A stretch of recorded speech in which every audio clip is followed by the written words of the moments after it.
39 anos, 390 meses, quase 14 mil dias. E em nenhum deles, absolutamente nenhum, essa empresa fechou no vermelho. Nem um ano, nem um mês, nem um dia de prejuízo.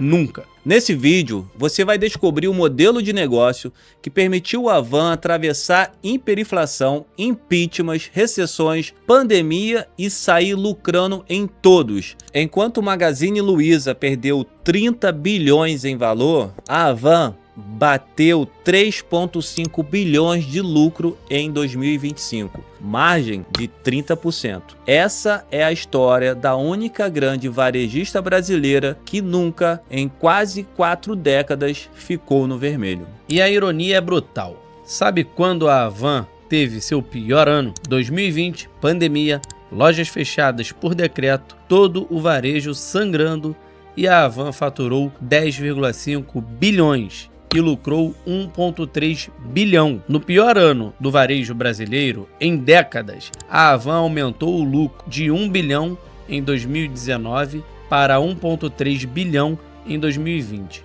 30% a mais, em plena pandemia. Enquanto isso, a Magazine Luiza teve prejuízo de 200 milhões naquele ano. Via Varejo, 2 bilhões no vermelho. Renner, prejuízo também. E essa invencibilidade financeira não começou ontem. Começou em 1986, numa loja de 45 metros quadrados. E desde o primeiro dia, a conta nunca, jamais fechou negativa. Só para você ter uma noção da escala, a Van fatura 50 milhões de reais por dia, 18,5 bilhões por ano e paga 5 bilhões só de imposto anualmente.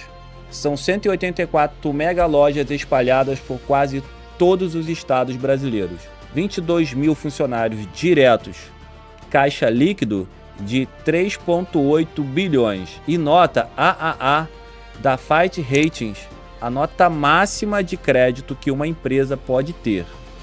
Tudo isso controlado 100% por uma única pessoa, Luciano Hang. Sem sócio, sem abrir capital, sem capital estrangeiro. Mas antes de eu te mostrar como ele fez isso, deixa teu like no vídeo, se inscreva no canal e ative as notificações. Brusque, Santa Catarina, 1962. Luciano Hang nasce em uma família de operários. Pai e mãe trabalham na fábrica de tecidos Carlos Renault, maior empregadora da cidade. A infância foi modesta, classe média baixa, mas Hang sempre teve uma característica: faro para o negócio. Aos 17 anos, conseguiu um emprego na mesma fábrica dos pais. Durante a faculdade de processamento de dados na Universidade de Blumenau, Hang trabalhava de dia na fábrica e estudava à noite. Aos 21 anos, 1983, tomava uma decisão ousada: comprar a tecelagem Santa Cruz, sua primeira empresa. Luciano tocava a tecelagem paralelamente ao trabalho da fábrica, 2 empregos, pouco sono, muita ambição. Mas aqui vem a primeira grande lição. A sociedade familiar fracassou. 3 anos depois, em 1986, a tecelagem Santa Cruz fechou as portas. Prejuízo, frustração, primeira derrota empresarial de Hang. Muita gente teria desistido. Hang tinha 24 anos. Sem dinheiro, sem empresa, poderia ter voltado para um emprego seguro da fábrica. Fez o contrário. Naquele mesmo ano, Hang percebeu algo que ninguém estava prestando atenção.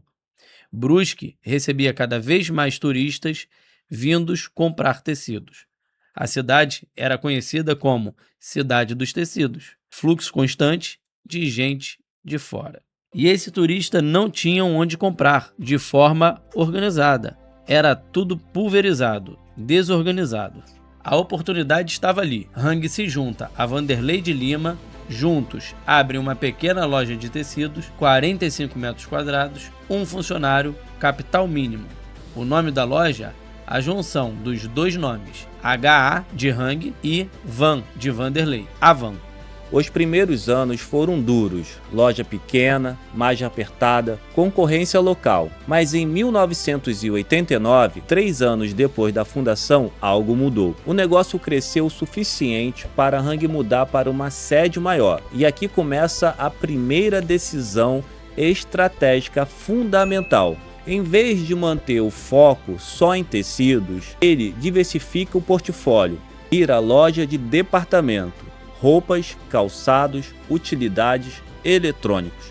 Tudo a preços competitivos. Em 1991, 5 anos após a fundação, a sociedade com Vanderlei é desfeita.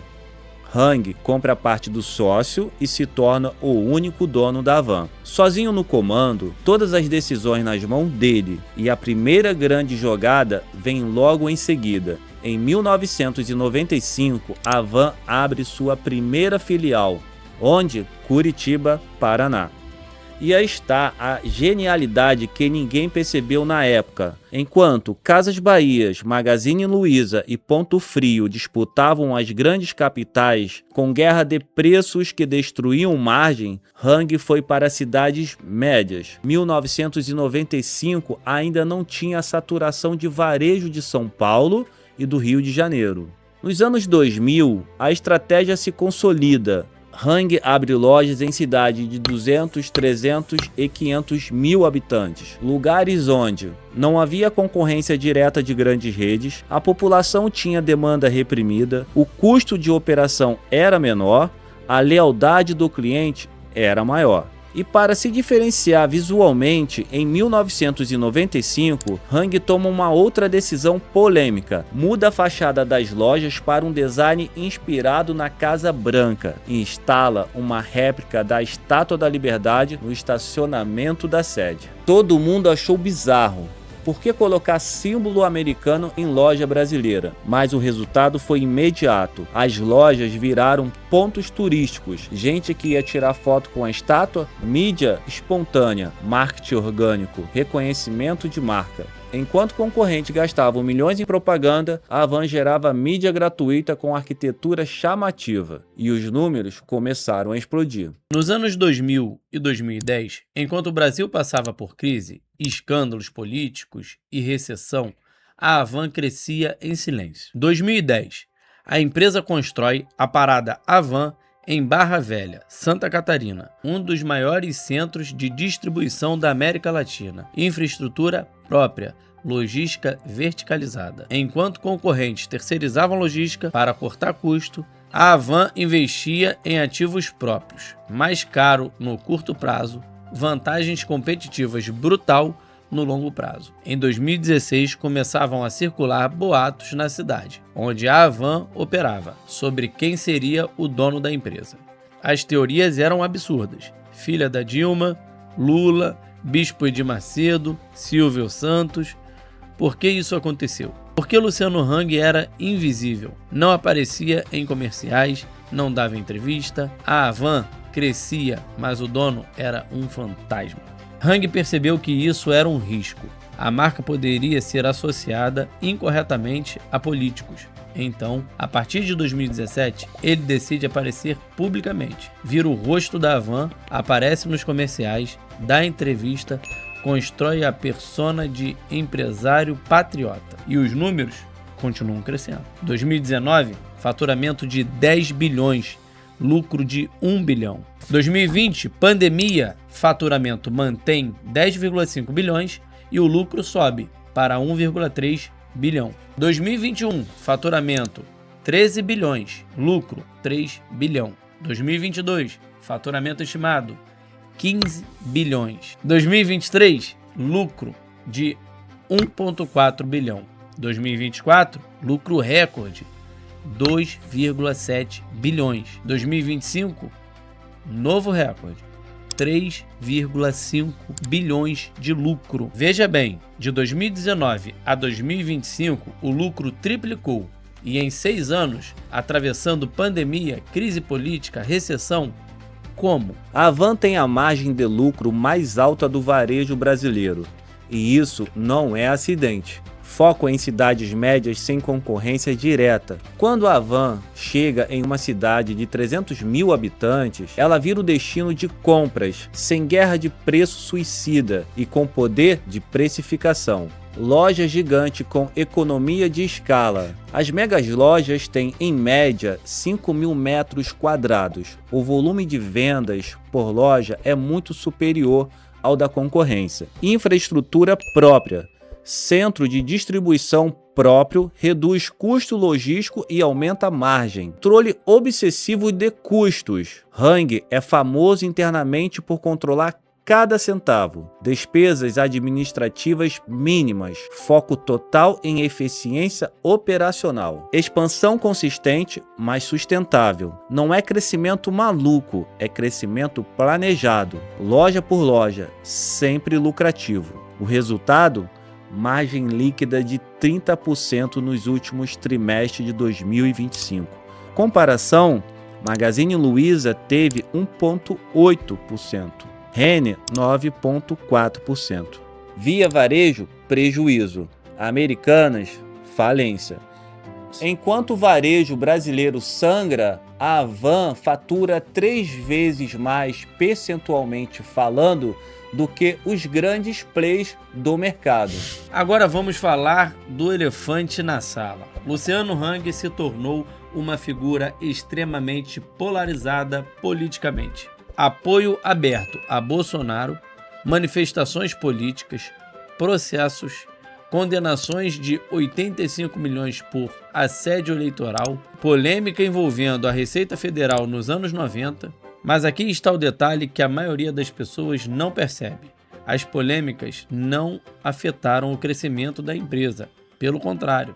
Em 2024, segundo ano do governo Lula, a Havan bateu seu recorde histórico de lucro, 2,7 bilhões.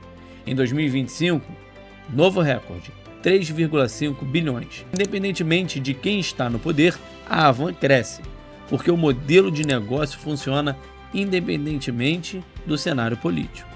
E aqui vem a contradição mais interessante de todas. Hang tentou abrir capital 2 vezes, em 2020 e 2021.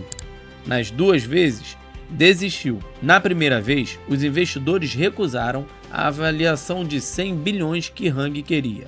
Na segunda, incerteza da pandemia fizeram ele recuar. Resultado, a Havan continua 100% fechada, 100% controlada por Hang, sem sócio, sem acionistas externos e sem pressão de Wall Street. Isso dá a Hang liberdade total para tomar decisão de longo prazo, sem pressão, por resultados trimestrais. Aqui está o dado mais impressionante de todos. 39 anos de história, 0 anos de prejuízo. A Havan nunca, em nenhum ano, desde a sua fundação, em 1986, fechou no vermelho. Lucro todo santo ano. Desde uma loja de 45 metros quadrados com um funcionário até o império de 18,5 bilhões de reais.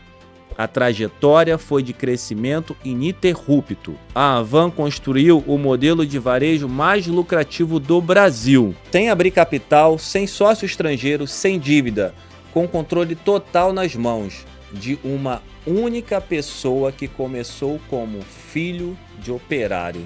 E esse foi o conteúdo de hoje. Escreva nos comentários. Você conhecia os números da Havan? E o que você acha do tipo de negócio modelo fechado? Como funciona a Havan? E se você gostou desse conteúdo da história da Havan desde o início do Luciano Hang, deixa seu like, curte, comenta e compartilha. Toda semana vídeos como esse sobre empreendedorismo.